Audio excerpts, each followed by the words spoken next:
What's up, guys? We're here in Redondo Beach, California, right on the water in front of the Portofino Inn. Now, the Portofino Inn is well known because it's the ending point for the famous Cannonball Run in the 70s. Part of the importance of the Cannonball Run is to balance performance with fuel economy, because the fewer stops you have to make, the better. Now, why am I talking about that? Because we've got this Audi A3 TDI, which theoretically balances performance and fuel economy. Audi says the car can go 520 miles on one tank of diesel. We're gonna try and go 550 to the Grand Canyon on a single tank. Are we gonna make it? I honestly don't have the first clue. Probably not. But it's worth a try, right? So let's hit the road.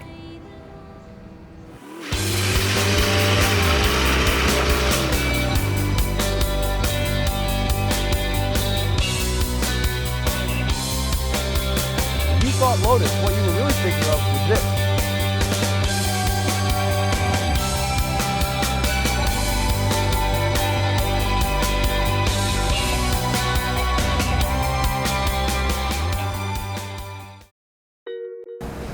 We found a diesel station. We're gonna fill up now.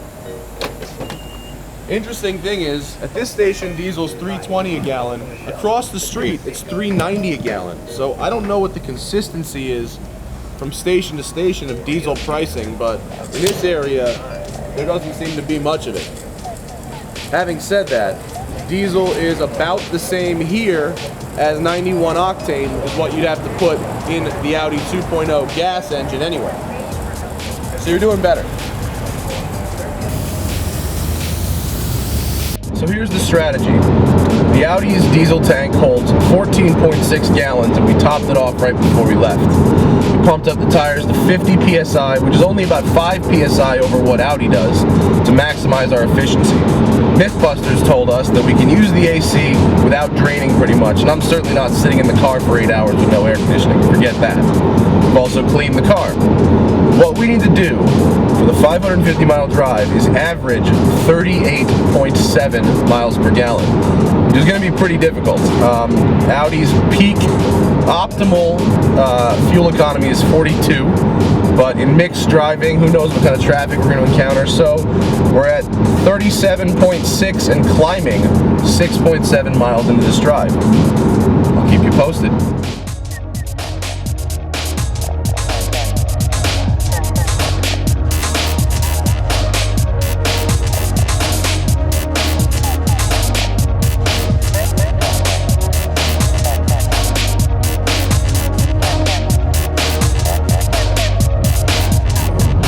Little update, 10% into our drive. We're on the 10 freeway heading east outside of LA. We've covered 55 miles, and the Audi has absolutely no problem maintaining between 42 and 44 miles per gallon on the highway. Pretty good. Got the cruise control set at 70, and air conditioning's on. Other than that, not doing anything special. So things are looking good so far.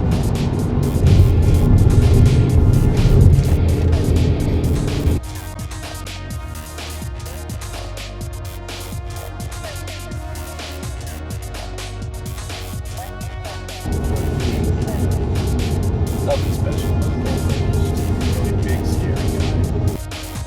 Predicted range has increased to 595 miles, which, if it's true, would mean that this car could actually get 640 miles to a tank. If that's the case, and we really have that much range to work with, I'm gonna have to kick up the pace a little bit.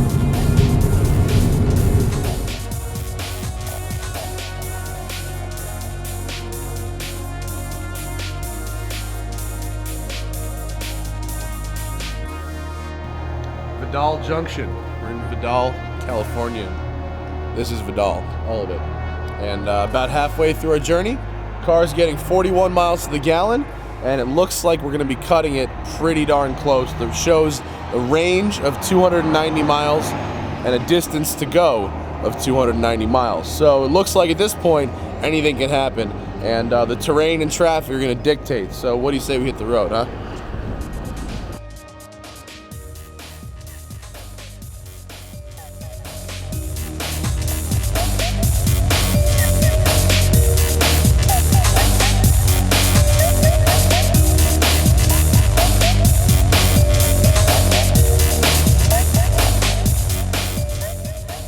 milestone 1, the entrance to the park. There it is. 15 miles left on the tank. Yep. Our map here says 6 miles to the actual rim itself. So 10 miles on the tank. Hopefully we'll get there. 5 miles to empty still. I'm just waiting. It's gonna go to 0. I know it's gonna go to 0. Come on. Wait. Wait. Wait. Look at this. Look at this. No, we're here. We're here. Look at that. 5 miles. Engine off. The good news is we made it here on the 1 tank. The bad news is now that we're here, we don't have enough to get back to a station without pulling out the diesel can of shame.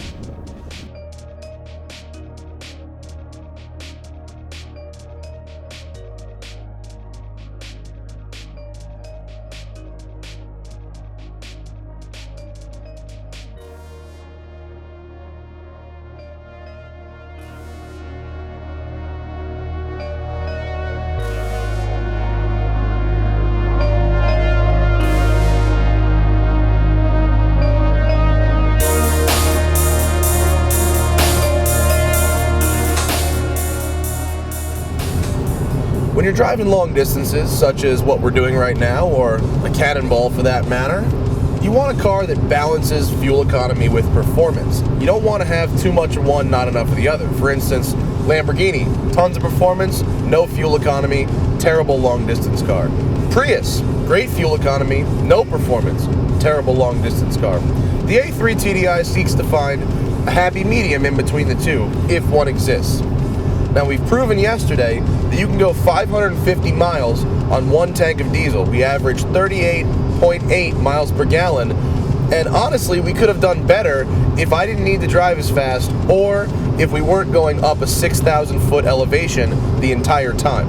Now, we're going back downhill this time, and we're going, well, faster than I'm going to tell you we're going, and we're averaging almost 34 miles per gallon, so that says something. The A4 TDI makes 140 horsepower and 236 pounds of torque out of its turbocharged diesel 4-cylinder engine. If you don't know the difference, here's a quick rundown. Horsepower is highway passing power, downshift, top-end performance. Torque is how well a car gets off the line, either out of a slow corner or away from a traffic light. Around town, the torquey diesel feels great. It feels a lot more powerful than it would actually suggest. But on the highway, if you're trying to make a pass at 80, all that get up and go, well, it got up and went.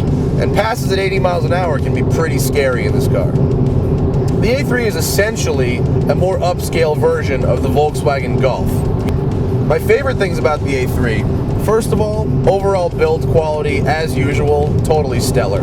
The chassis rock solid, there's no squeaks, rattles, everything is screwed together nice and tight. I love the driver interfaces as always. The steering wheel and the shifter is really good, even though this particular model is a twin clutch without paddle shifters. We're driving a base model car, which is about $31,000. Our only option is the cold weather package. Totally useless since we're in California. Here's where the problems happen.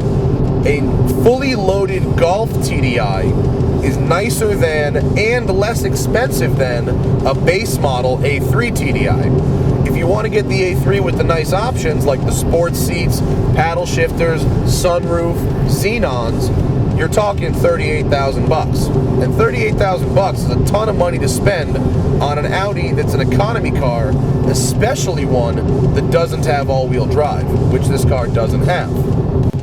The most important thing that I like about this car is it really is a balance between fun to drive and fuel economy.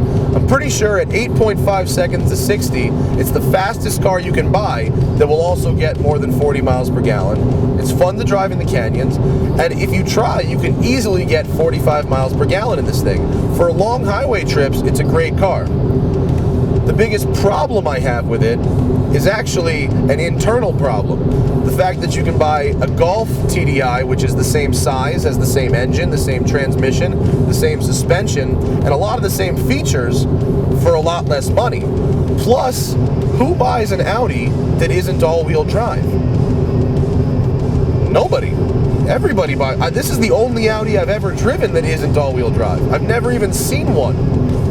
I don't get it. I think they wanted to maximize fuel economy, so they left it out because of the drivetrain losses. But either way, for me, that's a deal breaker. Enough about this. I am sick of driving and I'm sick of talking, which leaves only one possible solution. I need to get to a racetrack.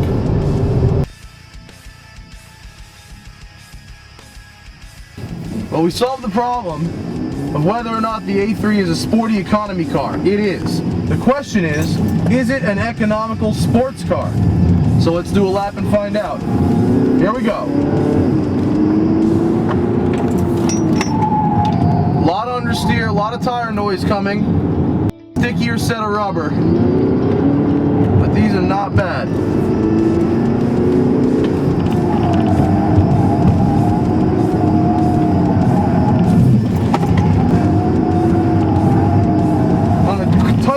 Like this, the low-end torque of the diesel does help you pull out of the slow corners faster.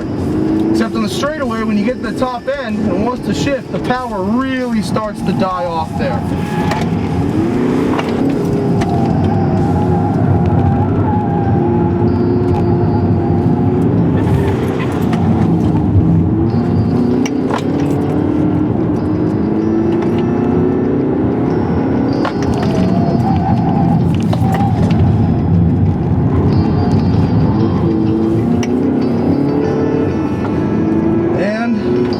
Across the line.